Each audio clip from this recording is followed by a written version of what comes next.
चलिए जानते हैं आज की देश और दुनिया की सिलेक्टेड काम की और महत्व में। पर अभी तक आपने इस वीडियो को लाइक नहीं किया है तो लाइक कर दे और इस चैनल को सब्सक्राइब कर दे। बढ़ते देखिए आप, डिजिटल इंडिया एक्ट को लेकर आज 3 मई को सरकार की मीटिंग होगी। पॉलिसी एक्सपर्ट के साथ गवर्नमेंट दूसरे दौर की बातचीत करेगी और अगले 2-3 महीनों में इसका ड्राफ्ट भी तैयार होगा। वह देखिए, कर्नाटक राज्य में कांग्रेस ने अपने घोषणा पत्र में ये ऐलान किया है कि हम बजरंग दल को बैन कर देंगे। इस पर देश के प्रधानमंत्री नरेंद्र मोदी बोले कि पहले इन्होंने श्री राम को ताले में बंद किया, अब बजरंग बली की बारी है। देखिए किस तरह से पॉलिटिक्स में धर्म वगैरह को घुसेड़ा जा रहा। कर्नाटक में विधानसभा चुनाव को लेकर पीएम मोदी और राहुल गांधी ने रैलियां की। पीएम बोले कि ये गाली की सेंचुरी लगाने की राह पर है। राहुल का जवाब है कि जो मैं बोलता हूँ वो मैं करता हूँ। और इन्हीं राजनीतिक हालातों के बीच देश में बेरोजगारी दर और ज्यादा बढ़ रही है। देखिए आंकड़ा आ रहा है कि अभी 4 महीने के हाई लेवल पर चल रही है अनएम्प्लॉयमेंट रेट। अभी पिछले अप्रैल महीने में ये बढ़कर 8.11% पर पहुंच चुकी है। और देखिए शहरों में गाँव से भी ज्यादा हालात खराब है। वहीं उत्तर प्रदेश में भी 37 जिलों में निकाय चुनाव प्रचार थम चुका है। कल 4 मई को वोटिंग होगी। योगी आदित्यनाथ ने 26 तो अखिलेश ने 4 जनसभाएं की। अच्छा, ईपीएफओ से जुड़े लोगों के लिए बहुत ही अच्छी खबर आ रही है। ईपीएफओ ने हायर पेंशन का विकल्प चुनने की डेट को बढ़ा दिया है। पहले इसकी लास्ट डेट 3 मई थी, आज अंतिम तारीख थी, उसको बढ़ाकर अब 26 जून तक कर दिया है।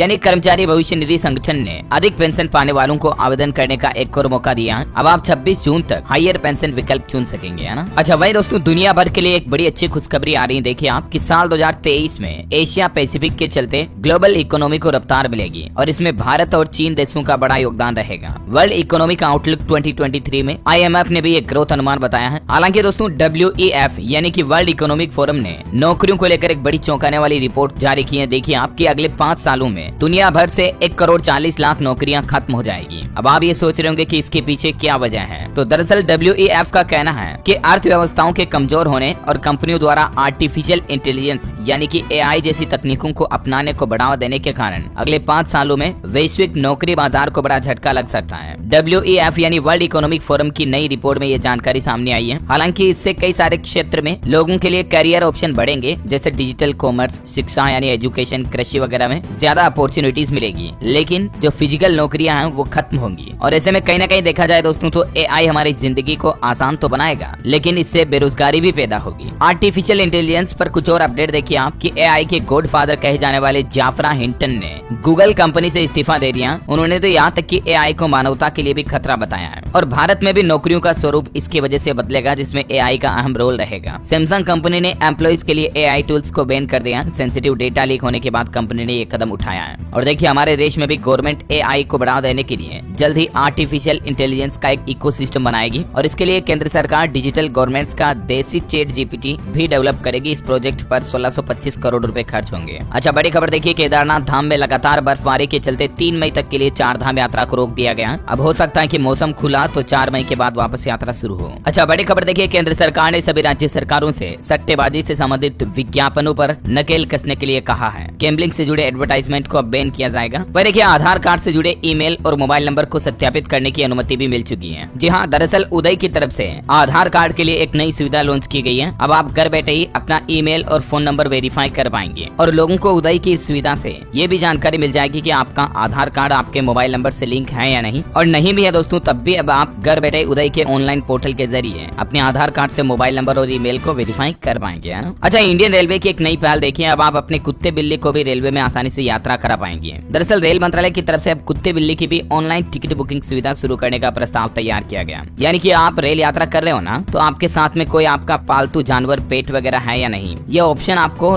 रेलवे का टिकट ऑनलाइन बुक करते समय ही मिल जाएगा, जिससे कि आपको यात्रा करते दौरान कोई दिक्कत ना होगी, क्योंकि आपके टिकट में ऑलरेडी मेंशन होगा। रेलवे का कहना है कि आम लोगों की यात्रा को ज्यादा सुविधाजनक बनाने के लिए ये कुछ नए नियम तैयार किए जा रहे हैं। अच्छा खबर है कि पंजाब के मुख्यमंत्री ने 247 करोड़ रुपए की JSW सुविधा का उद्घाटन किया, जिससे कि 600 लोगों को रोजगार भी मिलेगा। वह देखिए तमिलनाडु राज्य में आलोचना के बाद सरकार ने फैक्ट्रियों में 12 घंटे की ड्यूटी का नियम वापस ले लिया है। जी हाँ, दरअसल हाल ही में अप्रैल के 21 तारीख को तमिलनाडु सरकार ने विधानसभा में इस तरह का विधेयक पारित किया था, जिसमें काम के घंटे बढ़ाकर 12 घंटे कर दिए थे। लेकिन कई सारे श्रमिक संगठनों द्वारा तमिलनाडु के मुख्यमंत्री M.K. स्टालिन के इस फैसले पर विरोध किया गया, तो तमिलनाडु गवर्नमेंट ने इस नियम को वापस खारिज कर दिया। पहले काम के घंटों की अवधि 8 घंटे ही थी, जिसको बढ़ाकर 12 घंटे किया, लेकिन अब वापस 8 घंटे कर दिया है ना। अच्छा अच्छी खबर आ रही है, देखिए सरहद पर अब शांति है, किसानों में खुशी का माहौल है। गोलीबारी के कारण किसान भाई लोग काफी समय से जम्मू पाकिस्तान बॉर्डर पर सांबा कठुआ जिलों में खेती वगैरह नहीं कर पा रहे थे, लेकिन आखिरकार 22 साल बाद किसानों ने अपनी इस बॉर्डर पर फसल काटी और खुशी का माहौल देखा गया। हालांकि दोस्तों अंदरूनी रिपोर्ट ये भी आ रही है मीडिया में कि जम्मू में पुलवामा जैसी घटना को दोहराने की फिराक में है कुछ नापाक लोग, क्योंकि पाकिस्तान को जम्मू कश्मीर का विकास रास नहीं आ रहा है। हालांकि केंद्र सरकार ने सुरक्षा बल मुस्तैद कर दिए हैं कुछ खुफिया एजेंसियों से मिली जानकारी के बाद। अच्छा, अप्रैल महीने में जीएसटी कलेक्शन का रिकॉर्ड बन गया। सरकार ने 1.87 लाख करोड़ रुपए का टैक्स जुटाया जीएसटी के जरिए, जो कि अप्रैल 2022 के मुकाबले 12% ज्यादा है और अब तक का सबसे ज्यादा जीएसटी कलेक्शन भी है ये। और जीएसटी कलेक्शन के इन आंकड़ों पर पीएम मोदी ने भी खुशी जताई और कहा कि भारतीय अर्थव्यवस्था के लिए ये एक अच्छा संकेत है। बड़ी खबर देखिए, अब चेहरे से कस्टमर्स की पहचान करेगा Airtel payments bank. 5 lakh banking points पर यह नई सुविधा शुरू हुई है। दरअसल पेमेंट की सिक्योरिटी को बढ़ाने के लिए 5 लाख से ज्यादा बैंकिंग पॉइंट्स पर फेस आधारित पेमेंट के लिए फेस ऑथेंटिकेशन शुरू किया एयरटेल पेमेंट्स बैंक ने। वह देखिए बड़ी खबर, दुबई बना भारतीयों का फेवरेट ट्रेवल डेस्टिनेशन। 63% यात्रियों की संख्या बढ़ी। अच्छा, अमेरिका यूएस से जाने वाले लोगों के लिए एक बड़ा अपडेट आ रहा कि अब कोविड वैक्सीन लेना अनिवार्य नहीं होगा। हवाई यात्रियों के लिए 11 मई से यह नया नियम लागू होगा। अब क्योंकि धीरे धीरे कोरोना वापस कम हो रहा है तो अमेरिकी सरकार ने यह नया नियम लागू कर दिया। और वही दोस्तों खबर है कि 2 महीने बाद दूसरी बार भारत आएंगे चीनी विदेश मंत्री। सीमा विवाद से इतर दोनों देशों के बीच लगातार बातचीत जारी है। बड़ी खबर देखिए, राजधानी दिल्ली में पहलवानों का समर्थन करने के लिए जंतर मंतर आएंगे विधायक और पार्षद। दिल्ली के 360 गाँव के जनप्रतिनिधि भी यहाँ साथ रहेंगे। वह देखिए दिवालिया होने की कगार पर है गो फर्स्ट एयरलाइंस कंपनी। यहाँ तक कि कंपनी के हालातों का अंदाजा आप इसी बात से लगा सकते हैं कि 2 दिन के लिए तो सारी फ्लाइट को ही सस्पेंड कर दिया है। मतलब फ्लाइट उड़ाने के लिए कंपनी के पास बजट ही नहीं है। डीजीसीए ने इस एयरलाइंस कंपनी से 24 घंटे में जवाब मांगा कि आखिर क्या और क्यों ऐसी स्थितियां चल रही है। कंपनी का कहना है कि वित्तीय संकट की वजह से 3 और 4 मई को गो फर्स्ट एयरलाइंस कंपनी की सारी उड़ानें रद्द रहेगी। वह देखिए ओला कंपनी ने फैसला लिया, अब अपने कस्टमर्स को 130 करोड़ रुपए रिफंड करेगी। दरअसल इलेक्ट्रिक व्हीकल्स के लिए जो सरकार की सब्सिडी स्कीम आती है ना, उसके लिए कंपनी का कहना है कि ई स्कूटर की कीमत तो कम रखी लेकिन ग्राहकों को अलग से चार्जर वापस बेचे। तो कहने का मतलब सरकार की जो फेम योजना है ना इलेक्ट्रिक व्हीकल्स के लिए, उसका फायदा ओला के यूजर्स को तो मिला नहीं और इसलिए कंपनी रिफंड के रूप में अपने ओला कस्टमर्स को चार्जर के पैसे लगभग 9 से 19 हजार रूपए वापस करेगी। अभी ई व्हीकल पर केंद्र सरकार से मिलने वाली सब्सिडी क्या है जिसकी जानकारी भी आप देख सकते हैं। और सरकार ने हाल ही में तो फेम 2 स्कीम में कुछ नए नियम भी जारी किए हैं। इन नियमों के तहत इलेक्ट्रिक कार और बाइक खरीदने पर काफी सब्सिडी वगैरह मिलती है और इसीलिए तो सरकार अब हीरो इलेक्ट्रिक और ओकिनावा से भी 250 करोड़ रुपए वसूलेगी, क्योंकि इन्होंने भी गलत तरीके से फेम 2 सब्सिडी ली है ना। और मैं देखिए बड़ी खबर, व्हाट्सएप को जरा सावधानी से चलाइएगा, क्योंकि मार्च महीने में व्हाट्सएप ने 47 लाख अकाउंट बैन किए। इनके यूजर्स ने भारतीय कानूनों का उल्लंघन किया या व्हाट्सएप की पॉलिसीज का उल्लंघन किया। तो कहने का मतलब यही है, ऐसा वैसा हेड कंटेंट व्हाट्सएप पर ना फैलाएं, ना शेयर करें, ना स्टेटस लगाएं इधर उधर के, वरना हो सकता है कि आपका भी व्हाट्सएप अकाउंट बैन हो जाए। समझ रहे हो ना मतलब। अच्छा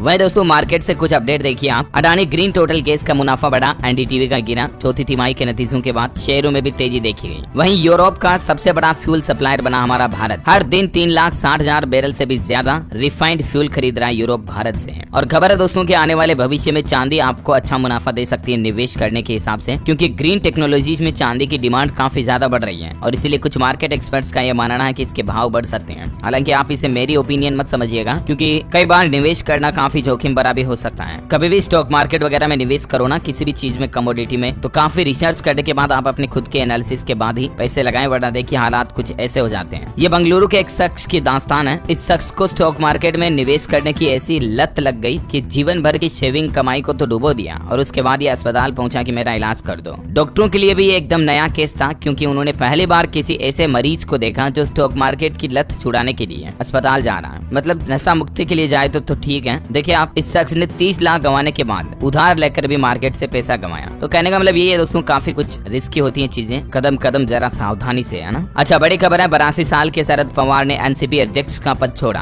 कार्यकर्ता मानने को तैयार नहीं है। अजीत बोले कि साहब ने समय मांगा, फैसले पर विचार करेंगे। रिपोर्ट्स बता रही कि शरद पवार ने पद छोड़ने के फैसले पर पुनर्विचार करने पर सहमति जताई है। 2-3 दिन लगेंगे उनको फैसला करने में। अच्छा जापान में देखिए एक अनोखा नया नियम लागू किया गया। वुमेन सिक्योरिटीज के लिए नया बिल पेश किया गया। अब देखिए आप, स्कर्ट या दूसरे कपड़ों में लड़कियों की आपत्तिजनक फोटो लेने पर 3 साल की जेल होगी और जुर्माना भी लगेगा। कुल मिलाकर के लड़कियों की किसी भी तरह की ऐसी अनकंफर्टेबल तस्वीरें नहीं खींच पाएंगे, वरना जापान में आपको जुर्माना देना पड़ेगा। वाकई में अच्छा नियम लागू किया है मतलब। वहीं बड़ी खबर है, मोदी सरनेम मानहानि केस में राहुल गांधी को फिलहाल राहत नहीं मिली है। छुट्टियों की वजह से गुजरात हाईकोर्ट ने फैसला सुरक्षित रखा है। जून महीने में आएगा आदेश। अच्छा अभी 1-2 दिन पहले जो पंजाब के लुधियाना में गैस लीक का मामला हुआ था ना, तो उस पर एनजीटी ने एक सख्त फैसला लिया। एनजीटी यानी नेशनल ग्रीन ट्रिब्यूनल ने अब इस पर 8 मेंबर की एक कमेटी बनाई है जो 1 महीने में इस मामले की जांच करेगी और रिपोर्ट सौंपेगी। बड़ी खबर देखिए, अतीक मामले के बाद पहली बार प्रयागराज पहुंचे उत्तर प्रदेश के मुख्यमंत्री योगी आदित्यनाथ और बोले कि जो जैसा करता है वैसा ही भरता है, प्रकृति सबका हिसाब बराबर बराबर कर दी है। अच्छा, उत्तराखंड में देखिए एक नया नियम, आसानी से अब जमीन खरीद नहीं पाएंगे आप, पहले वेरिफिकेशन कराना होगा। सरकार बोली कि पहचान छुपाकर जो लोग जमीन का सौदा कर रहे थे, ऐसी धोखाधड़ियों से बचाने के लिए उत्तराखंड सरकार ने यूनिफॉर्म सिविल कोड का ड्राफ्ट जून तक तैयार करने का फैसला किया है। मुख्यमंत्री पुष्कर सिंह धामी की तरफ से यह घोषणा की गई है। अच्छा, बड़ी खबर है, शराब नीति केस में चार्जशीट में राघव चड्ढा का भी नाम सामने आया। बैठक में उनकी मौजूदगी का जिक्र हो रहा, आरोप है नहीं, हालांकि उन पर संजय सिंह ने 82 लाख चंदा भी लिया। जो राजधानी दिल्ली में शराब नीति का मामला चल रहा ना, उसमें ईडी वगैरह की सुनवाई में अब आम आदमी पार्टी के राज्यसभा सांसद राघव चड्ढा का नाम भी सामने आ रहा मनीष सिसोदिया के साथ। अच्छा, बॉलीवुड की आने वाली फिल्म द केरल स्टोरी पर रोक नहीं लगाई जाएगी। सुप्रीम कोर्ट में इस मामले को लेकर सुनवाई हुई और एससी की बेंच ने कहा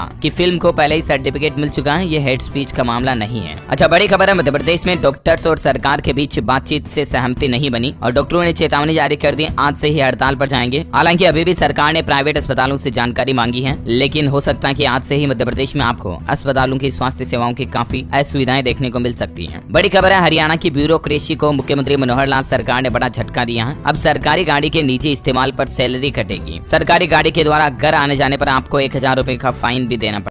Subscribe and press the bell icon for latest update. Subscribe and press the bell icon for latest update. Subscribe and press the bell icon for latest